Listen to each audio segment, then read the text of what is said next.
grade at this point, 6th, 7th grade, and I'm still like really like having like, and we're friendly at that, but like it wasn't like she ignored me. You know, like I made her laugh in classes and stuff, and we were kind of, you know, we were friends, but it wasn't like we didn't like hang out outside of school or anything. So it was like Valentine's Day. I decide that I'm going to. This is probably the closest. If this story had actually followed through, it would be the most embarrassing thing that's ever happened to me. I went.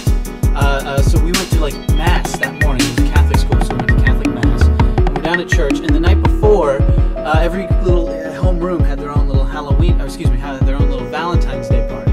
So I decided, and we would exchange Valentines or whatever. So I decided the night before to make her a secret admirer, like little poem, and I don't remember what I really do. I'm not holding out. I really do wish I remembered what the poem said, but it was something just really like just struggling to rhyme.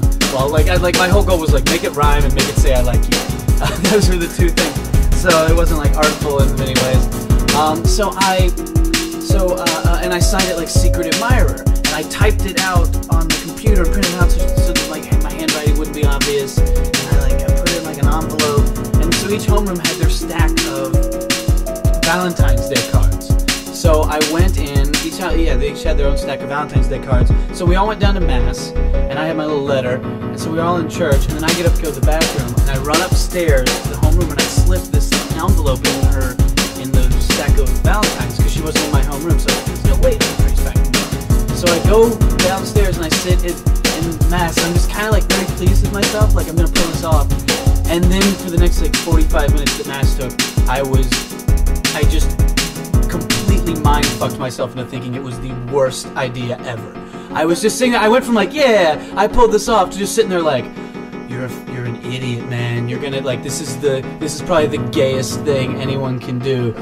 Is what you, and it's like, and people are gonna know it's me. Like I'm not gonna be able to like, and what do I even have to stand to gain by it? Like if I ever admit that it's me, people will be like, you're lame. But if I don't admit to it, then she'll never know it was me. And so I was just sitting there like sweating, just like looking, and I couldn't like get up and go to the bathroom again because they wouldn't let me. So I'm just like, alright, so I gotta get to that. And then it just became this thing of like, well, I gotta get to that envelope before anyone reads it. I just gotta make that happen. So I went upstairs. So like all the homerooms, like we you know, like mass ends, and we all like get up to go to our classes to have our little Valentine's Day party.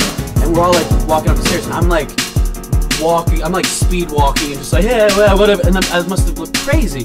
And then I just go to the homeroom, and I'm like in the homeroom, and I just go in the homeroom, and I like grab my letter. The letter that I'd written, and then like this is before anyone was in the homeroom, but they're like seconds behind me. So I like grab the letter and I just like shove it in my pocket, and then like all the kids are walking in, they're like, oh, you're not in our room, like what are you doing here?